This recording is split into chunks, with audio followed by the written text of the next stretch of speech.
दोस्तों नमस्कार। SN glory YouTube channel में एक बार फिर से आपका स्वागत है। इसके पहले के वीडियो में हमने चर्चा किया था डीएलएड सेकंड सेमेस्टर के लिए शिक्षा का अर्थ।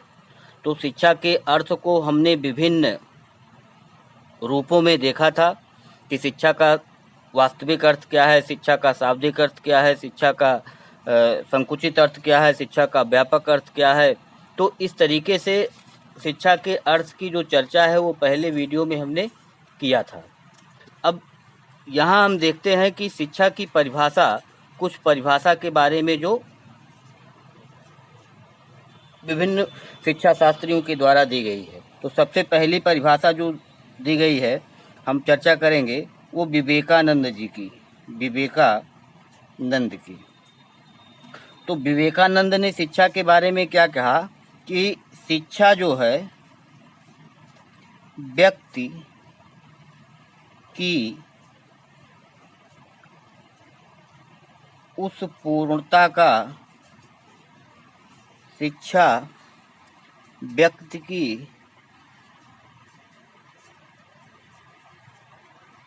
पूर्णता का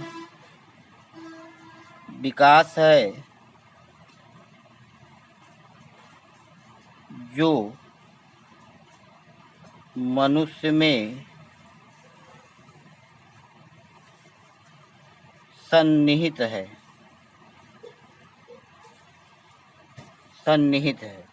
शिक्षा व्यक्ति की उस पूर्णता का विकास है जो मनुष्य में सन्निहित है। या आप देखेंगे कि फ्रोबेल ने क्या कहा है। तो फ्रोबेल ने कहा है, शिक्षा की परिभाषा फ्रोबेल ने दिया है, शिक्षा वह प्रक्रिया है, शिक्षा वह प्रक्रिया है जिसके द्वारा बालक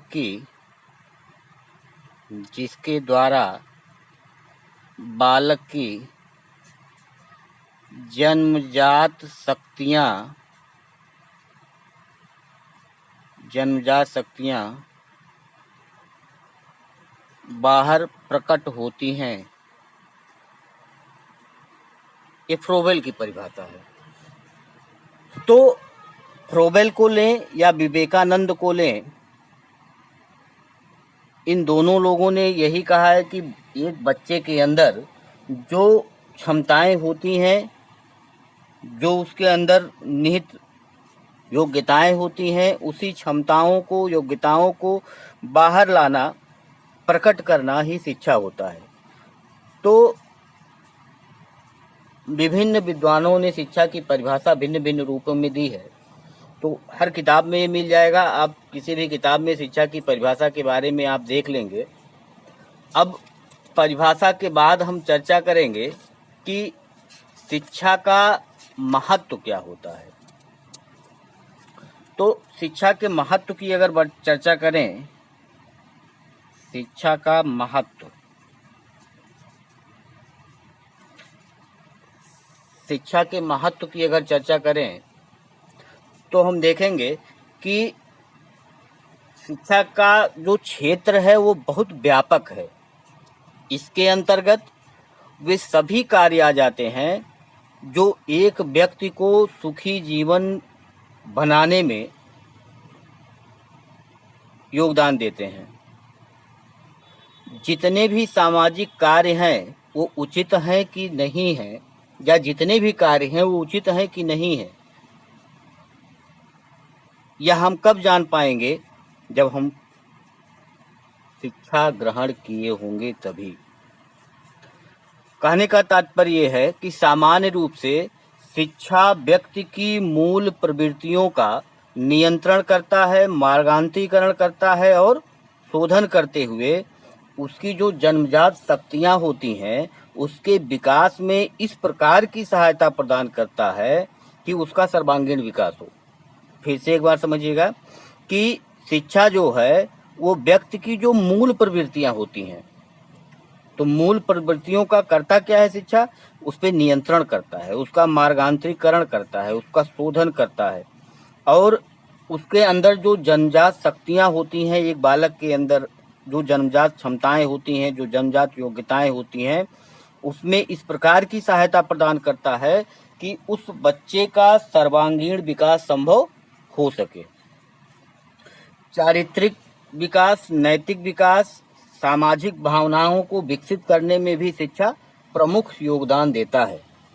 यदि शिक्षा नहीं है तो व्यक्ति चारित्रिक और नैतिक रूप से भी उतना सद्गुण नहीं होगा जितना उसको होना चाहिए। एक नागरिक को अपने कर्तव्यों का निर्वहन किस प्रकार से करना चाहिए, अपने देश के प्रति किस प्रकार का प्रेम होना चाहिए, राष्ट्रीय सुरक्षा के लिए क्या क्या होना चाहिए, ये सारी चीज़ें शिक्षा हमको समझाती है। व्यक्ति शिक्षा लेकर के आत्मनिर्भर बनता है और आत्मनिर्भर बन करके, यानी अब अगर हम कहें कि शिक्षा का महत्व क्या क्या है, तो सबसे पहले हमने कहा कि यह जो मूल प्रवृत्ति है, मूल प्रवृत्ति का क्या क्या करता है, मार्गान्तीकरण करता है। मूल प्रवृत्ति का मार्गान्तीकरण करता है, नियंत्रण करता है और शोधन करता है।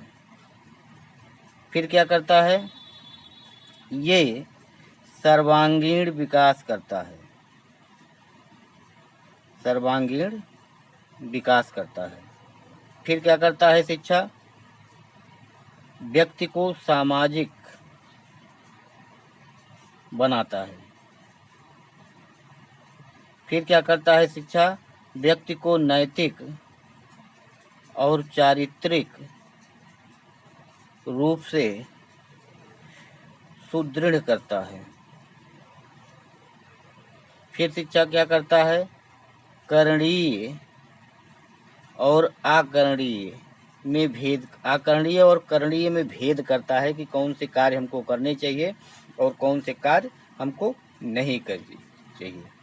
फिर उसके बाद क्या करता है, राष्ट्रीय एकता की भावना, राष्ट्रीय एकता की भावना का विकास करता है। फिर क्या करता है, अगला कि व्यक्ति को आजीविका के लिए तैयार करता है। व्यक्ति को आजीविका के लिए तैयार करता है। व्यक्ति में अनुशासन, व्यक्ति को अनुशासन सिखाता है। फिर क्या करता है कि व्यक्ति को कर्तव्यों का बोध कराता है, कर्तव्यों का बोध कराता है। फिर क्या करता है, भौतिक संपन्नता लाता है। तो इस तरीके से हम देखेंगे कि शिक्षा का जो महत्व है उसको हम कुछ बिंदुओं में ला करके समेट नहीं सकते हैं।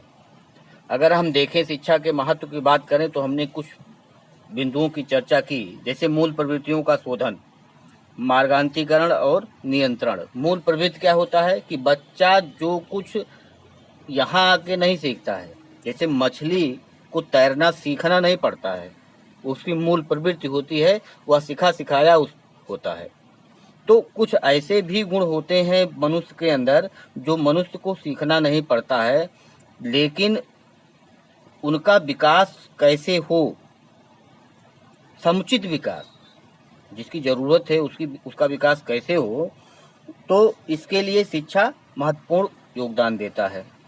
एक व्यक्ति के सर्वांगीण विकास, उसमें शारीरिक विकास आ जाएगा, मानसिक आ जाएगा, चारित्रिक आ जाएगा, नैतिक आ जाएगा, सामाजिक आ जाएगा। तो तमाम प्रकार के जो विकास होते हैं वो बिना शिक्षा के नहीं हो सकते। यानी शिक्षा के अभाव में किसी भी बालक का सर्वांगीण विकास संभव नहीं है।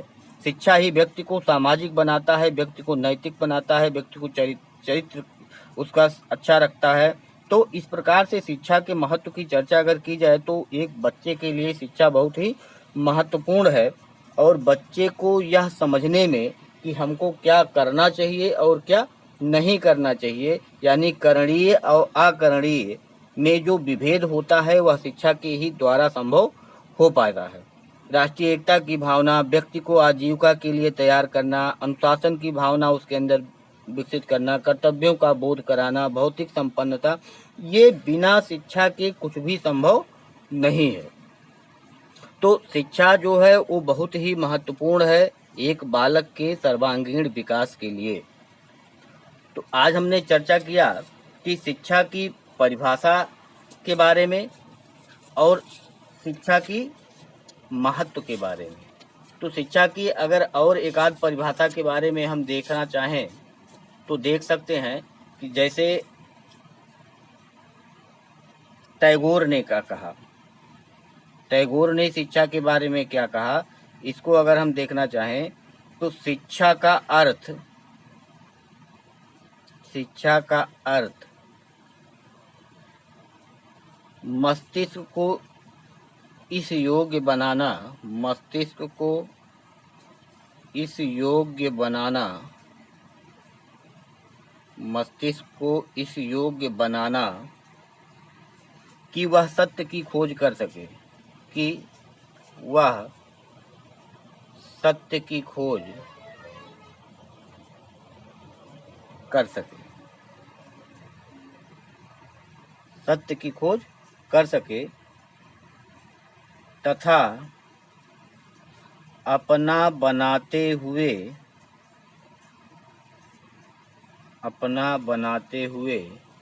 उसको व्यक्त कर सके।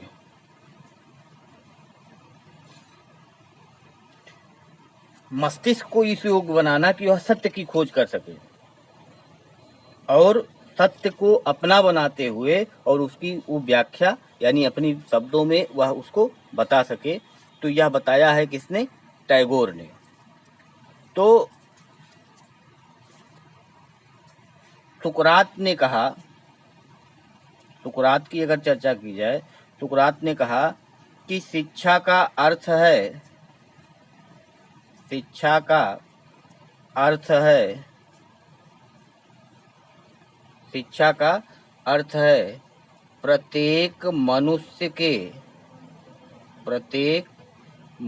के मस्तिष्क में अदृश्य रूप में विद्यमान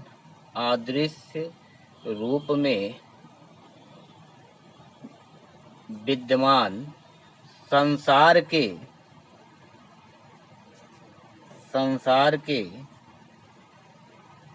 सर्वमान्य विचारों को